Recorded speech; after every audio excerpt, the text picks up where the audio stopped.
Hello, Fever, and welcome. This is the first game that we're going to look at for the round two of our end of season one championship. This is Agent of Zion, and I am joined today by Team MOZ captain Viren. Say hello, Viren. What's up? So, anything you want to get into just right off the rip into this game? Don't give anything away to me because I haven't seen it yet, and obviously you played it. But what do you have going on Well, here? yeah. Basically what we were doing is we were just trying to counter what they were doing, and we figured this would be, with our comp, the best way to do it. We were lacking a couple of our players that we really wanted to be there, so we had to make up with it with other players. But I think we did pretty good on what our goal was to do. hmm And yeah, So, who got first pick here? And do you remember what the specific bans were, if any? the bands were Amumu and Jana, and I don't remember what their bands were, but I just remember ours at the top of my head. Um, our first pick was Tarek. Hmm. And obviously, because he's, in my opinion, one of the strongest supports in the game. He's got that 2 second stun, nearly, I believe. It's 2 seconds. It's And dependent on range, but yeah. yeah, so he's arguably the best support in the game. So, But you still chose to ban Janna, so I take it you rank her as the second best support, at least in one of these settings here. well, we beforehand we scoped their team out and saw what they played most, and we saw that they had a very strong Janna player, and we were like, well, we'd rather knock out their strongest support mixed with their strongest player, and get that out of the way. Okay, okay, easy enough. We've got your hard carries here as Vayne and Kennen. I take it Lee Sin was going to be your tank, or is going to be your Yes, tank, I should say. Lee Sin was going to be our tanky jungler. Ironically, he kind of didn't really build tanky until like the 30-minute mark. But what we did there was, just we were trying to get a beefy team to get ready for this fight. Okay, okay.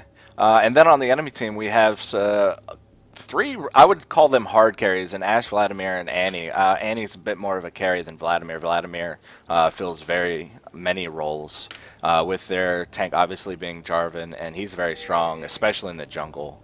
We saw that at DreamHack. And they chose Sona 30 seconds as their support.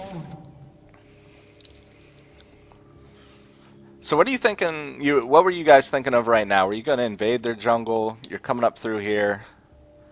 I'm seeing you in the river. Yeah, our general goal is to, as any team, is to try to get a level 1 team fight started if we feel that we have the advantage or that we can take the jungle. It actually kind of sets their jungler behind. We've actually had games where our jungler would be level 6 or 7 and their jungler would be 3 or 4. I mean, it really sets that big difference and makes their jungler not able to gank for a long period of time. It also, you see that we give our buff exchanges, we'll buff exchange a lot. Okay. It's what many teams don't do that they should do, and that actually provides a really early game dominance that many teams need. For those of us who don't know, and I'm actually one of them, what is a buff exchange? A buff exchange is basically when your jungler is obviously killing the buff, and you have someone, say your jungler's killing blue, and you have Caxton on your team. And Caxton's obviously a player that needs blue more than, say, someone like Lee Sin. So Lee Sin will get that blue really low, smite it to really low health, or just attack it to really low health. And the person will come in and take the buff, and that'll provide them obviously with the buff because they'll get the killing blow. Hopefully. There's been a couple of times where we accidentally gave it to the wrong person, and you know how that goes. Okay. What we just saw was a very, very aggressive, I would almost call that a jungle rape. Jarvan is going to have a lot of trouble from this point on in his jungle, especially since you left that one creep there. That timer is not going to start until very late or until that creep gets killed by Jarvan. So big props to you guys on that. Also gives your jungler a little bit of a head start with that experience. So he's going to start coming out strong. Yeah, I mean, it wouldn't give him as much experience as it would for killing blue right away, but it gives our whole team experience, and with that it makes up for the time that it takes to get down to the lane. And you see that Vayne has red buff, and Vayne with red buff is very, very lethal at low levels. For Considering sure. her W, it hits for insane amounts of damage. And what we're seeing down here on bottom is, I guess it's called Euro style. I only ever saw it for the first time at DreamHack. Is this where you guys picked it up, where you put a support with an AD carry and just hope to sustain and farm out through the laning phase? Well, I saw that a little bit before DreamHack, and it wasn't very popular because people weren't really. Oh wow, emphasizing it on Jarvan that needs much. to go over and get your golems, and that is your plan Jarvan's going in down. action. He went down, and that was really, really painful on his part. Yeah. So Don't come into my jungle. yeah, no kidding, right? And so that but was yeah, like I was saying, with the Euro style is how you'll call it. With the support and the AD on bottom. I mean, I saw it before DreamHack, but it wasn't really popular because people were doing weird carries. Like they were doing melee AD instead of range. And range is where it really excels at, as with this combo, because you can get someone who has that disable like Tarek, and that ranged AD carry can just fling arrows at him in vain, close to a wall, stun him again, and you're still getting true damage off. definitely. And what I just want to call out right here is Hero going back for the first time, picking up a ward, finishing his Madrids, getting the first blood on the jungler is just incredible. He's just going to be able to counter jungle so much better and get those ganks off in a much more efficient manner. Now, I don't know if you saw, because in the middle of the Jarvan gank, we had a lane switch between middle and top. I did not It's not notice a lot that of teams specifically. do. Yeah, I was originally at top, and Kennen was originally middle.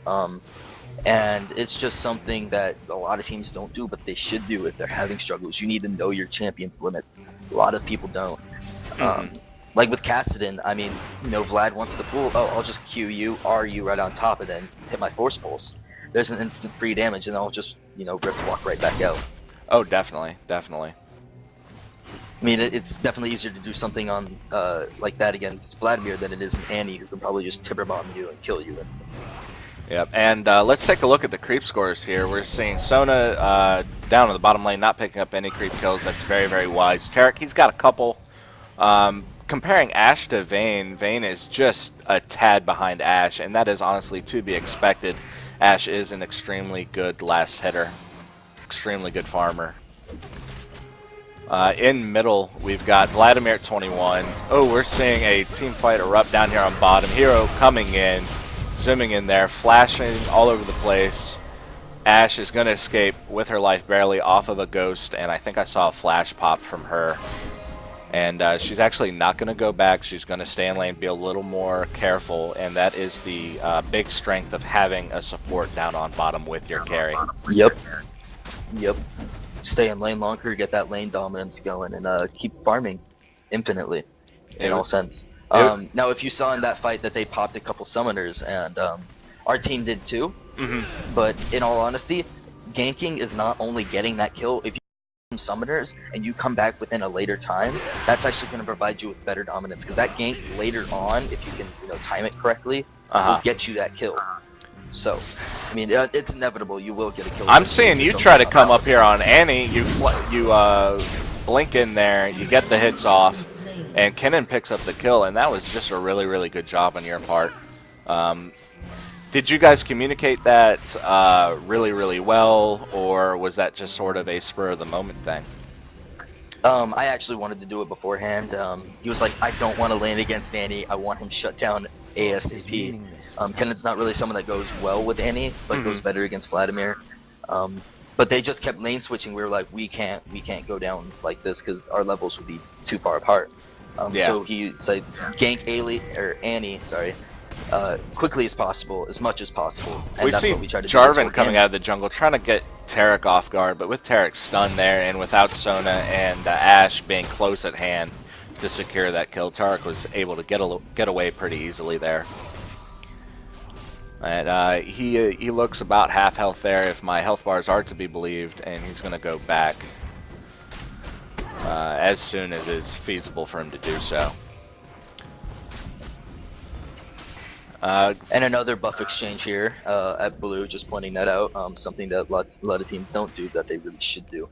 Okay, I see that, and that enables you to really put the hurt down on Koian here playing Vlad. Yeah, I basically have infinite mana to just rift walk with all day. And that is pretty key to Kassadin's build, especially at level 6. He just popped level 7, as we see. One thing that was incidentally very beneficial for Hero was when you went up and ganked Annie, it allowed Hero to man up that lane for a little while, pull off some dedicated solo XP, and help make up a pretty committed jungler there.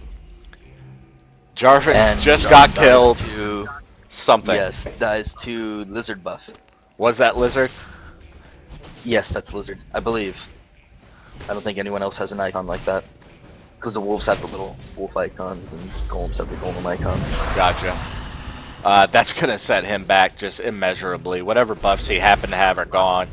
And just the respawn time and having to go back Well, to within this your... time, his blue buff would have just worn off around a minute ago-ish. And his buff probably just respawned, probably didn't grab it in time, probably one of the reasons why he died. But, you know, we can't see their perspective, so we're not entirely sure for that. Yeah, once again, it's the limitation. We just saw you take an Ash Arrow, and you want to get out of there as soon as possible, and you did a pretty good job. Vladimir, I don't think, was prepared for you to get hit by that stun, and if he was, he may have been able to kill you there. Flash or no flash. Well, in all honesty, I did have Flash, and I do have Rift Walk, but another thing that I carried is I carried Cleanse. Cleanse is a huge summoner spell that's underrated. People are like, oh, Cleanse is bad now that it doesn't cure suppressions. It's actually really good. If you're a squishy caster like Kassadin and you need to work your way around the map and hop over walls, it's great because that Ash Arrow doesn't affect you. That Sona ulti doesn't affect you. That Jarvan ulti doesn't affect you. Granted, Jarvan doesn't really, you know, hold you down, but it's just one of those key things that not a lot of people look for. Yeah, I see you are the only one with Cleanse. Why did Lee Sin not take it as well instead of Exhaust? Obviously, Smite is necessary for his jungle. Was it just because you needed another slot for a CC, and he seemed to be the best one to take it? In all honesty, I didn't tell him to take Exhaust. I let my players pick whatever they want on personal preference, unless it does not seem to be working for them. But Exhaust works very well on if you don't want to pick something up like Ghost and Flash, because Lee Sin's one of those unique junglers. He can hop to people, he can hop at people, and he can hop back. Okay. He can also kick you a good range. So I mean, he doesn't really need Flash. I mean, if you're chasing him, he angles you right. He can kick you through a wall and sayonara. Right.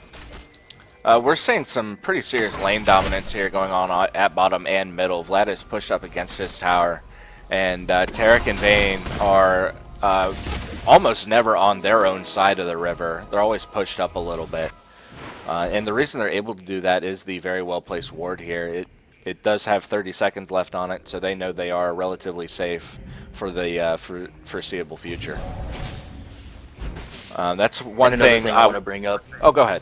Oh, sorry, go ahead. No, you.